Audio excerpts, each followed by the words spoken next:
the final round of the GT3 Euro Championship on SRS. Let's go straight to the grid, where we have the championship leader Hugo Heckenberg on pole with the time of 2:17.3. Pedro Marques alongside, 4/10 down. Isaac Bias in third and myself in fourth, just barely dipping under 2 minutes 18. Then it's Martin Kragenbrink and Jerry Roldan in his lightning fast McLaren, the last person within a second of pole. 2 Z4s on row 4, Walter Toro and Sven Shadlick. Cameron Winters in ninth in what looks like a piece of raw meat. Matthias Mayer, who seems to be my teammate, or doppelganger, completes the top 10. 11 Neil Jackson and Hugo Jimenez in 12. P13 left empty, someone's being superstitious. Gianluca Bellato in 14th. Danilo Gomes and Eduardo Odriozola take up row 8. Next Davide De Luca and Jordan D. Williams. That's a very Formula 1 name. I wonder if the D is short for something with racing connotations as well. Manderson and Cullingworth complete the grid. Floor it, green, green, green. And look at me go. Backwards into the clutches of the pack.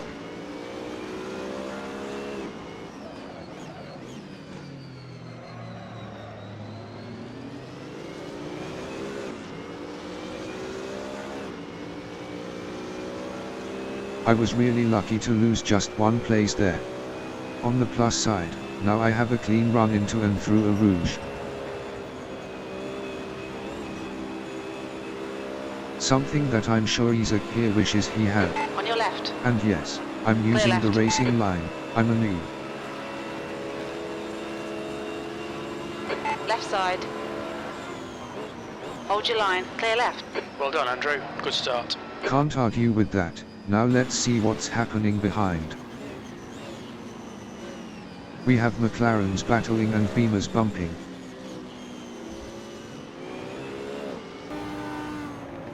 Here comes Jackson, outbraking Winters using Bellato to slow down. Great teamwork by the Audi drivers.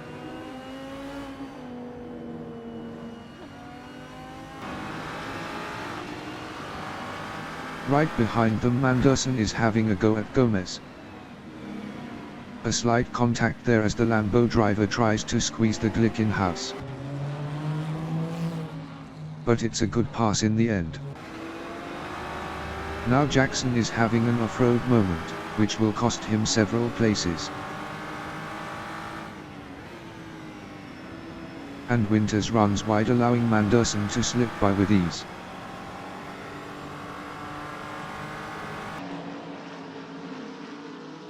Up the field 3 Z4s are shadowing the top 5. One of them just ran wide onto the gravel and another straight into the wall on the other side of the road. If there was a constructors category in this series, there would be some faces being palmed in Bavaria right now. And while all this was happening, a wild 911 appeared on the grid. He's either late or that's the biggest desync I've ever seen. Back to the action at the end of lap 1. Manderson gains another position as Bellato loses control in the chicane. De Luca outbraked himself and miraculously missed the cars in front, and Mayer sets his sights on Cullingworth as the first step of his recovery drive. Manderson begins his second lap 10 places higher than he started, but loses one immediately trying too hard to defend from Winters. Mayer is trying to go around the outside in La Source. Cullingworth plays fair and leaves him room, and the move is done as they approach Eau Rouge.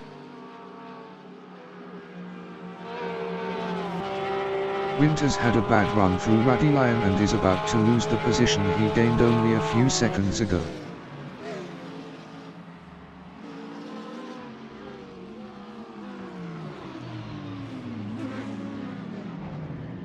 The train of cars reaches Le Combes and chaos ensues. Let's see what happened. Manderson went deep and it looks like he tried to use some rally moves to get around the corner, but the car just wasn't having any of that, A second later, Bellato takes a very safe line, seeing the raging bull of Gomez grow large in his mirror. The Brazilian still somehow manages to hit the Audi. He rocked him like a hurricane. Then Bellato is immediately avenged by his teammate. We go on board with Sven Shadlick as he treats us to 360-degree view of the space between turns 11 and 12. That little stunt separated him from the pack at the front, which at this moment consists of 7 cars within 7 seconds, with more than a third of that difference being between the leader and P2.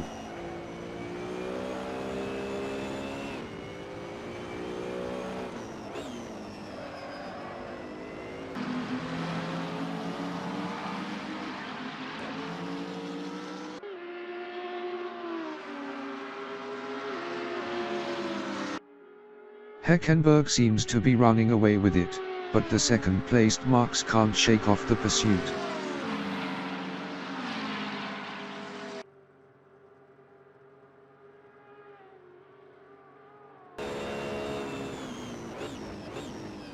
Things can easily heat up when we concertina into a heavy braking zone where even a small mistake Car left. can bring the cars Clear too left. close for comfort, as I nearly found out. P4.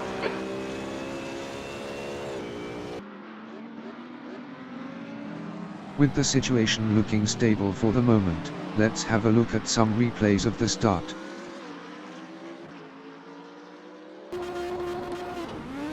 Martin Kragenbrink with a decent getaway.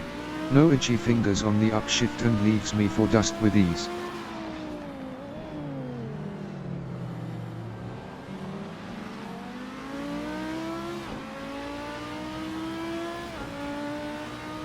The two McLarens in front going side by side spells trouble but also opportunity.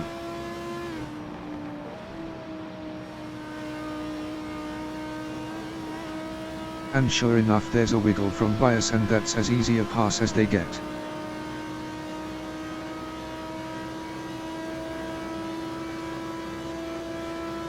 I do have a bit more momentum, but the straight ends before I can get alongside, while Roldan takes 5th from bias behind. That's how it was at the front. Now let's get to the meat and potatoes of the field. Here's Cameron Winters in P9.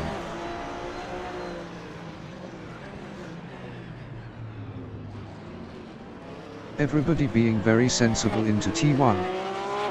Somebody has to have a moment of madness at the start, and Hugo Jimenez makes sure we meet the quota by losing it entirely on his own. But let's focus on the drag race down to Eau Rouge as we see Winters lifting and allowing Mayer to take the corner uncontested. And the BMW driver's perspective. You might think that he made mincemeat out of the Porsche, but that's actually just his livery. Let's have a look how exactly Jimenez ended up in the wall.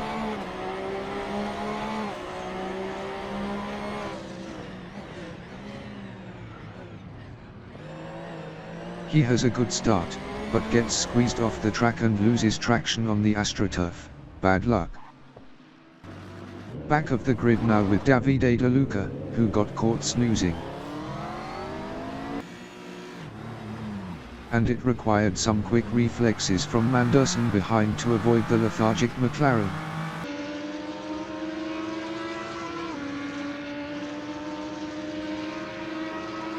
That was the start, and this is lap 3 with Matthias Mayer on the attack, trying to pass Neil Jackson,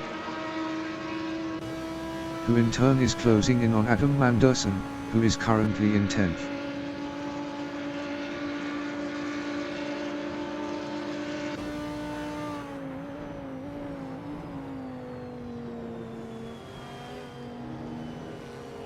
They stay in line through Le Combes, with the two German cars very close to the Glicken house.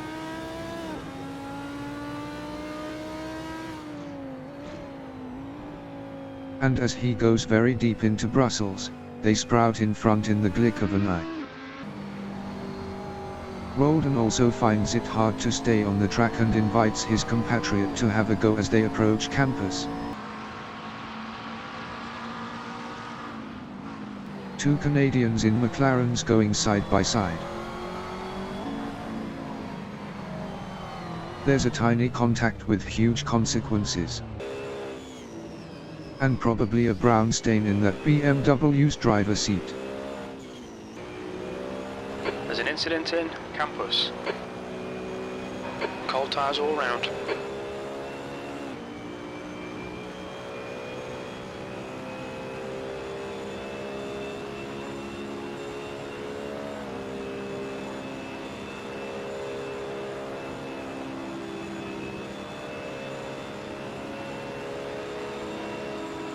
Right side.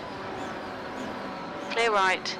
Up ahead things also get dicey. Marks was fast in qualifying, but seems to be lacking in race pace, and Brink would not be held up any longer. The gap behind is now 1.4. Relax, focus, keep it smooth, P4. Car right. Clear right. As the saying goes, strike the iron while it's hot, so I immediately went on the offensive, while the McLaren was vulnerable.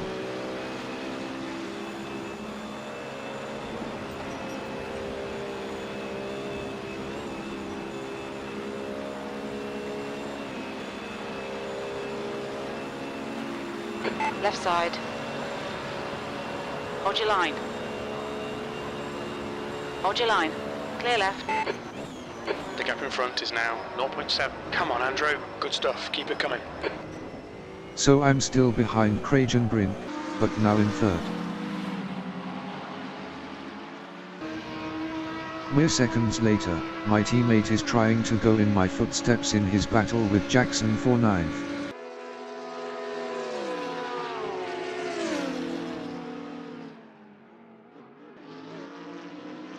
And he pulled it off.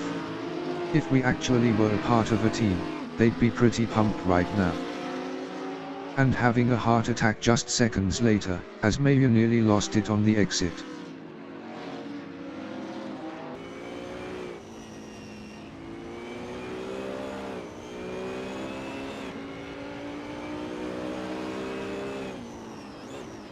That's well held and defended.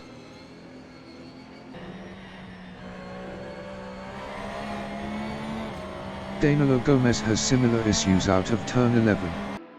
But he will end up losing position it seems. And it's a good move by Jimenez, who takes 13th. This is a replay from the previous lap. While all that action was happening, Isaac Bias, fresh from his incident, had another spin on his overheated tires and decided to retire from the race.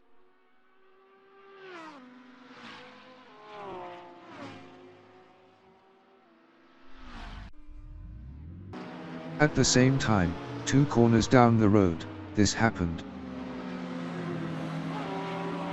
What a roller coaster of a race for Manderson. Started from the back, got as far as 9th after a blistering first lap and now sees all that work undone. Another replay from that period. We've seen Hugo Jimenez overtake Gomez a moment ago. This is how he fell behind him in the first place, going wide in turn 16, dangerously close to the stationary McLaren of Bias. That Lambo just shoots past him, but it doesn't quite end here.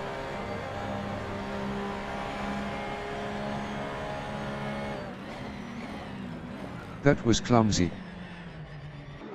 But we interrupt the replay reel as the battle for 9th is all but over with Jackson's Audi, hot on the heels of Maya's BMW.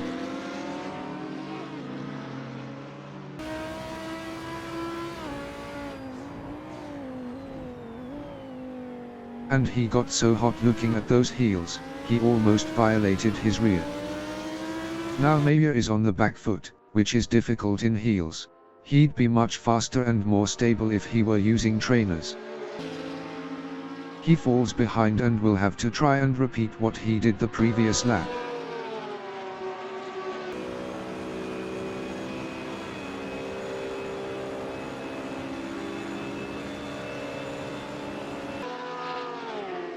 But this time Jackson covers the inside line.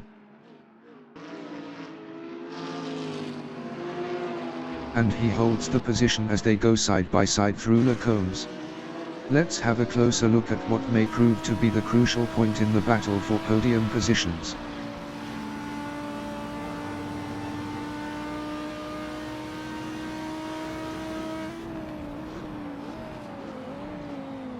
Kragenbrink makes a last-second decision to dive down the inside. Marx seems to be compliant, but puts up a fight in the second part of the chicane, just to be out-dragged on the exit. He suspects another dive bomb coming into La Source and takes the defensive line, which will compromise his exit, while I sacrifice the corner entry to get a better drive on the straight.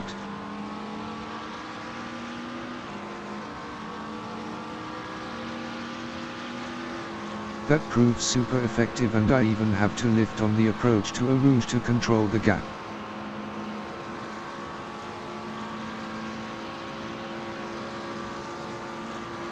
From there the pass is just a formality and the reshuffle at the front is complete.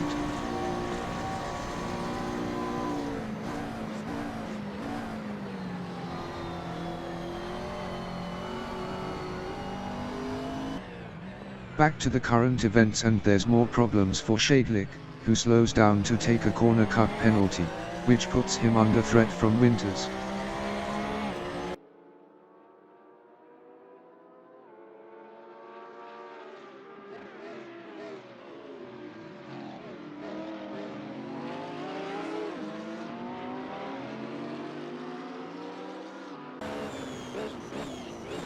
Meanwhile in P3, things are looking good as I'm able to keep up with P2.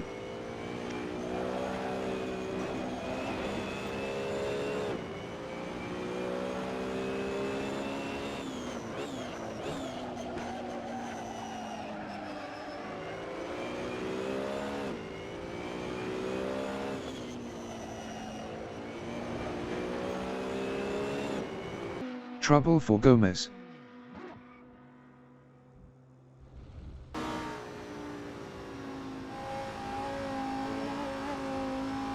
He lost it completely in the last place. You want to lose it in Spa. That's it, he's had enough. But I haven't. It's beginning to look like I might actually be in contention for second in this race.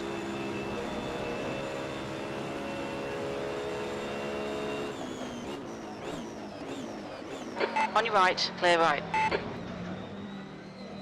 The leader's just done a 2:18.73.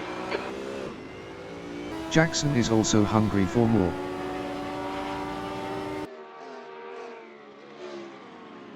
And he just swallows up that Porsche. It's not going to be that easy for me, as Martin Kragenbrink is a top 5 driver of this series, and the fact that I can harass him means that either I'm having a very good day, or he's having a bad one.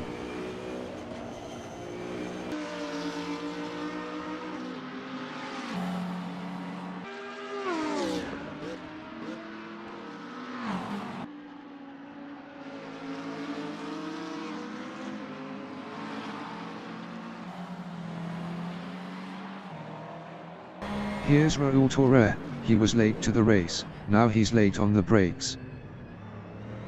He makes it stick. But then Williams sticks it up his rear and they share an awkward moment on the pit straight.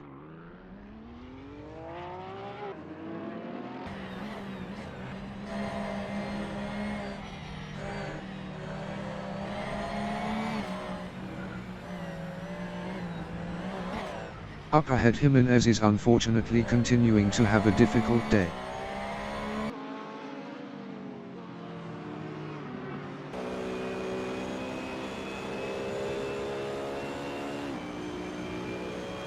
Okay, Andrew, keep piling on the pressure. He'll make a mistake. Take it easy, you've got cold tyres.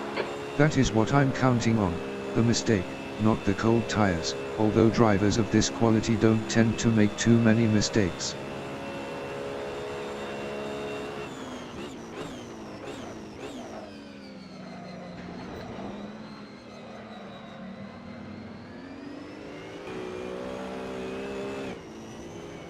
Speaking of mistakes,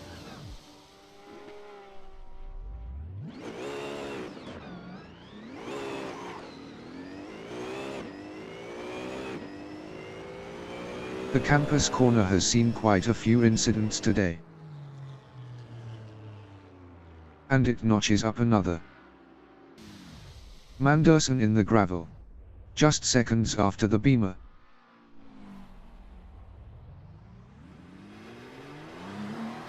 Let's see who's next to come through here. It's Williams.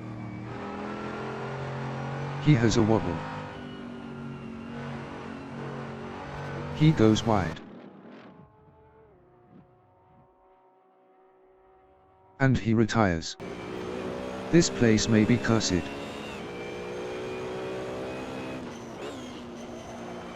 The real test comes now as Martin and myself approach.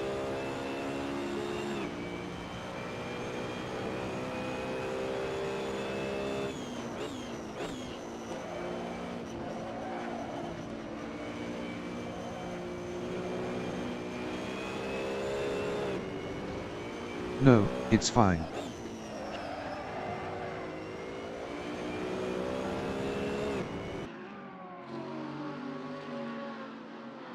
Jimenez's race is taking a turn for the better as he moves into 12th. No change, 10 positions in front of him.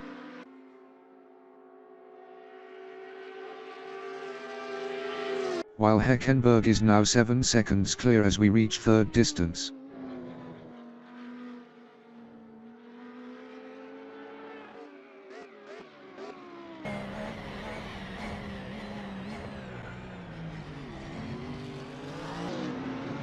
More good news for Jimenez, who takes full advantage of yet another mistake by Shadley.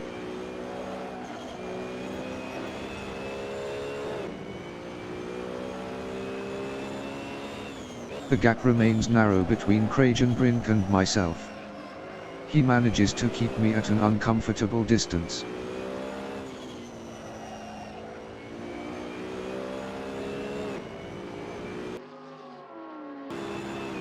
Back to the Hugo Jimenez story, and unfortunately it returns to its sad origins. The BMW retires in embarrassing circumstances. And another Z4 parks it. But this one at least goes without a bang. This means Davide De Luca moves up to 10th, but he can't hold on to it, just as he couldn't hold on to his McLaren entering turn 11.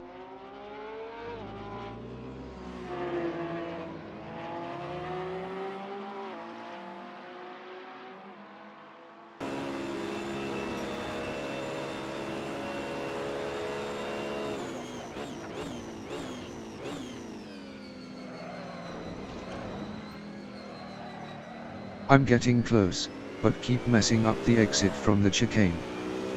Marquez is getting closer. The gap is now 4.5 seconds. That lap was a 2:19.63. That's good consistency. Keep it up.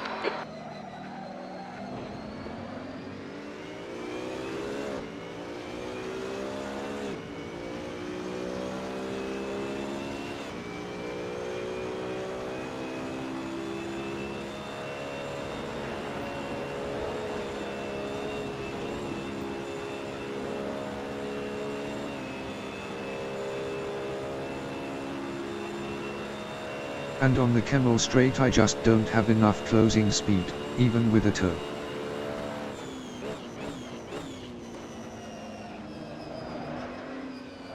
Small mistakes like that are no help either.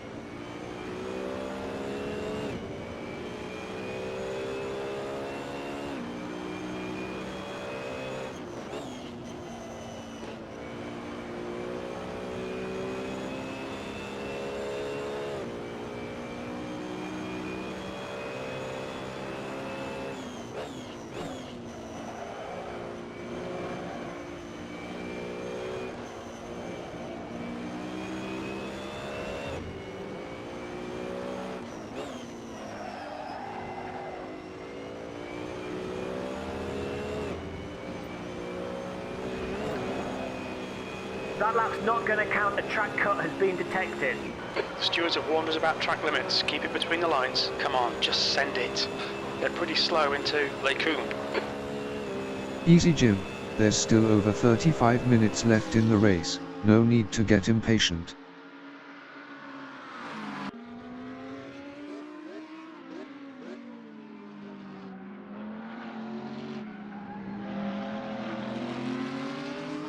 Heckenberg may still be in sight, but my gap is now 9 seconds and I would have to be over half a second a lap faster than him to catch up by the end of the race. While he just went a full second faster than me on this lap.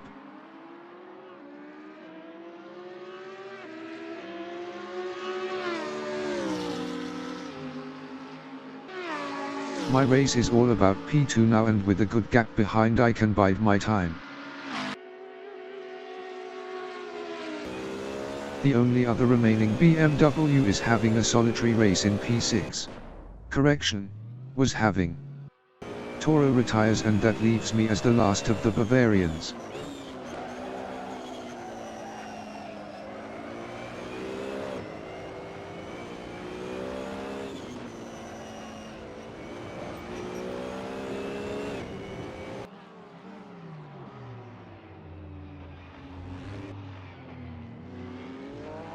At the back, Manderson's race has deteriorated so badly that he just got passed by Toro, who started nearly a minute after everyone else.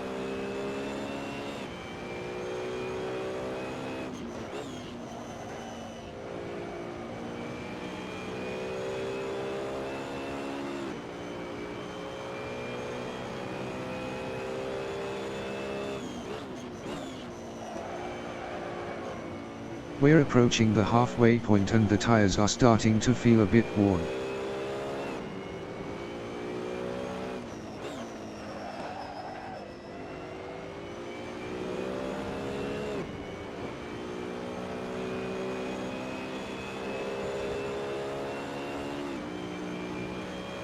Okay, Andrew, keep piling on the pressure. He'll make a mistake. Yes, Jim.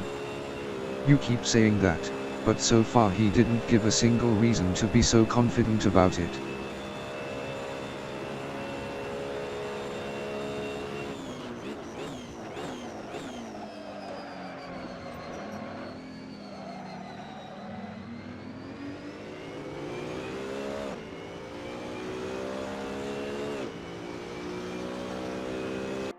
We have another spinner. It's DeLuca, who was running in 11th.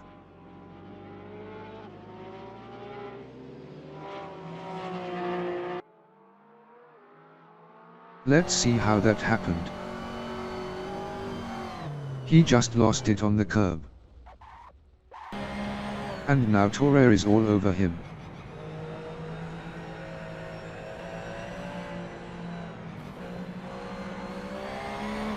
Here comes the move.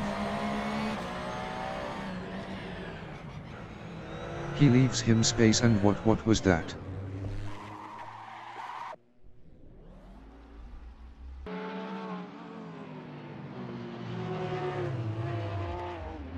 Looks like he spun all on his own again, but this time his mistake was costly for others as well. At least the Glickenhaus team can be happy for not being last anymore. If Timo Glock were to drive their car, would it be known as Glockenhaus?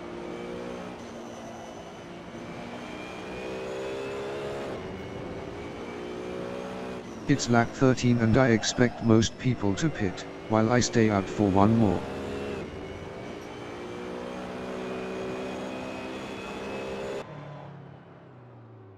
DeLuca in the wall again. He's no longer in control of his car, just as the leaders are approaching to lap him. That's halfway. Should be about 3 minutes of fuel remaining. The lead car's pitting.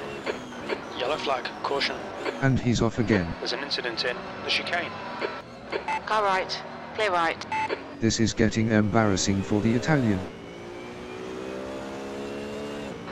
Very little fuel left. Ox this lap, please, Andrew. P2. I'm going for the overcut, while Roldan is placing hope in his mechanics to put him in front of Marx. Unfortunately for me, I hit some traffic in just the wrong spot. On your left, clear left. Well done by Audrey Ozola, but that cost me a few tenths.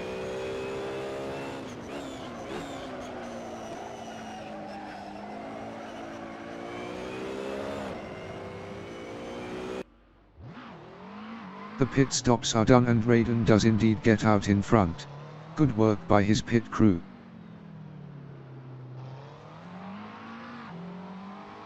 So position 4 changed hands in the pits, will it also be the case with position 2? I'm not having the best in lap. 8 tenths down on my best. This is not looking very promising.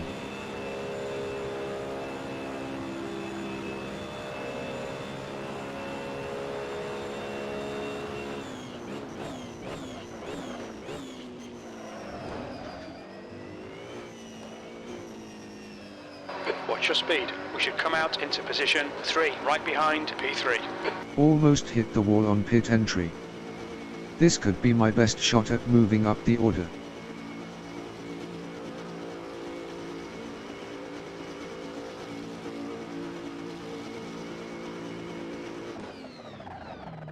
Late, hard braking. The only other time I tried that I missed my spot and had to reverse. This is going to be close, but will I get the cigar or another long, stiff, cylindrical object in my mouth for my effort? Take care, there's a car approaching.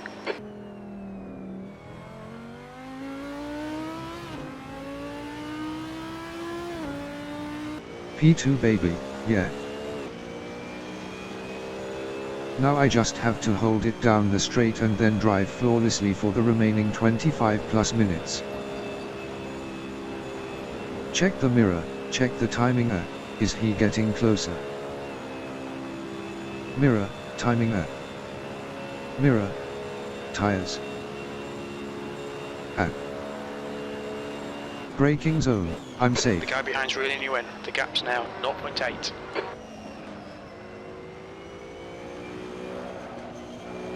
Now, will it be a role reversal, or will I be able to create a gap?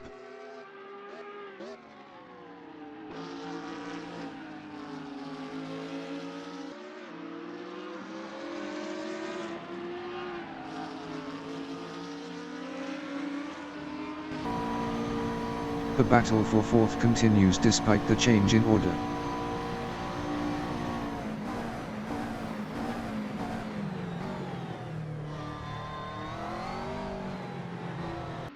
Torre in trouble. That's Bellato approaching with significant speed difference. And they collide. Let's see the replay. The Porsche goes wide in 11, loses control on the green stuff and around he goes. We've seen that one before. The Audi goes for the narrowing space on the inside and then forgets to turn in. What a bizarre accident. It's lap 16 and I'm now over a second clear.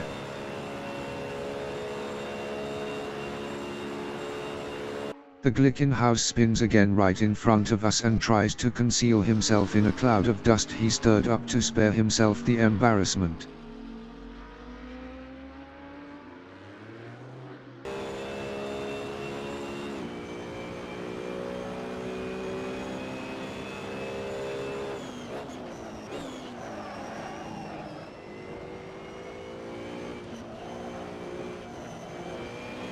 The gap behind is now 1.6 seconds.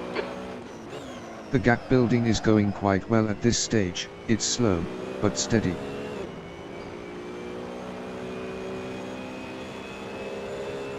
We're seeing minor wear all around.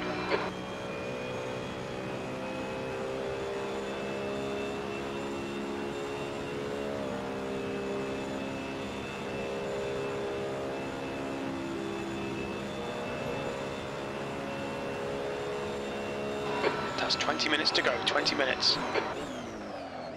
But then I inspired some hope in my pursuit by mucking up the braking for the chicane.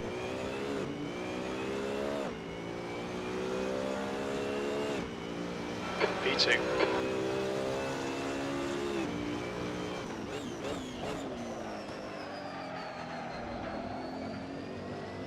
Suddenly my hard-labored gap withered away to under a second and I was about to give Cragen Brink a nice camel toe.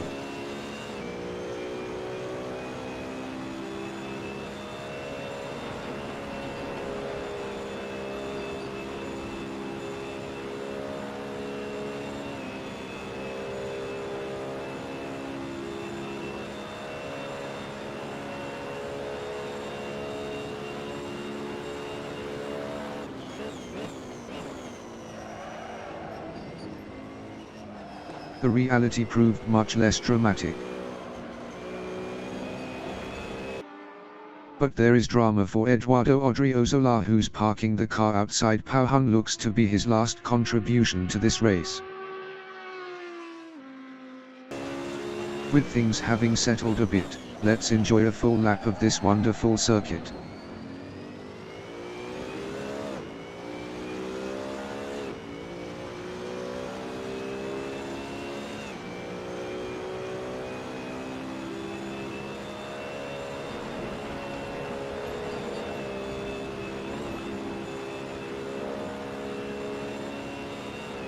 The gap behind is now 1.1 seconds.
Too bad about the last corner, could have been a decent time.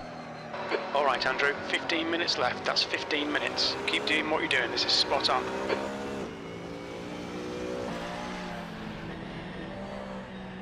Davide De Luca is causing trouble again, this time ignoring blue flags. Though maybe he's just trying to run away from what must look like Lady Gaga in her infamous meat dress in his mirrors.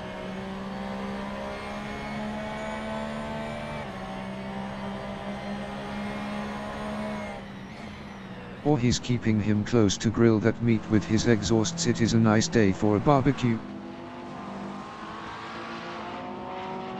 Finally he does what is becoming his trademark, he spins. His tenacity is remarkable. Cold tires all round. Not many would stay in the race after this many incidents, especially that in lap where he managed to lose the car 4 times. Pit window closing in 2 minutes. He may be treating this race as practice now, but it would be much wiser to do your practice before the race and not be a danger to others on the track. As I'm sure Tim Cullingworth, who he just punted while being lapped, would agree.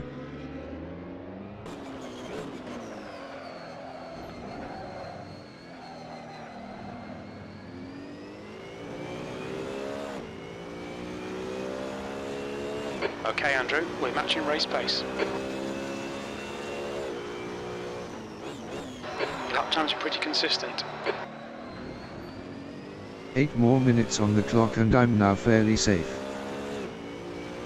But Jimenez isn't, as he's trying to lap De Luca.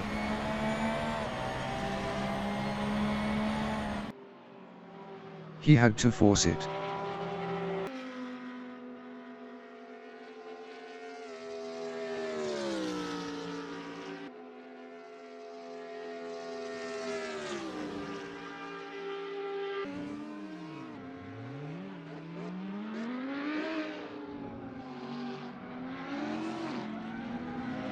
It doesn't look like anything is going to change in the top 3.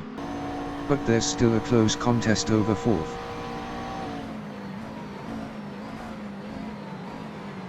Roldan missed the apex on the entry and might be in trouble on the straight. He will have to go defensive as Marx pulls alongside.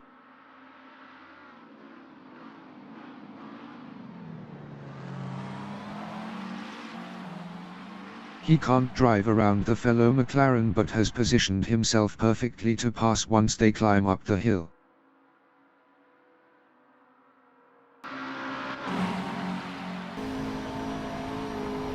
He cut Ratty Lion, that's going to put an end to his ambitions.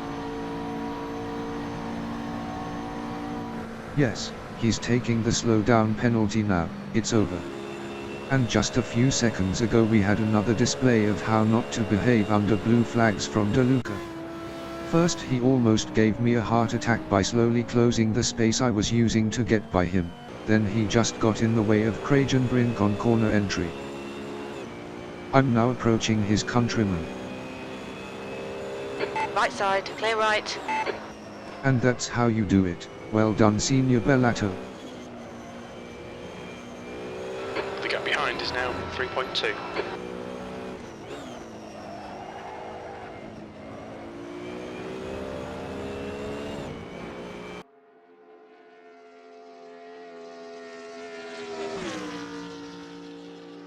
It's lap 26, an hour has passed so we continue to race no further than the finish line.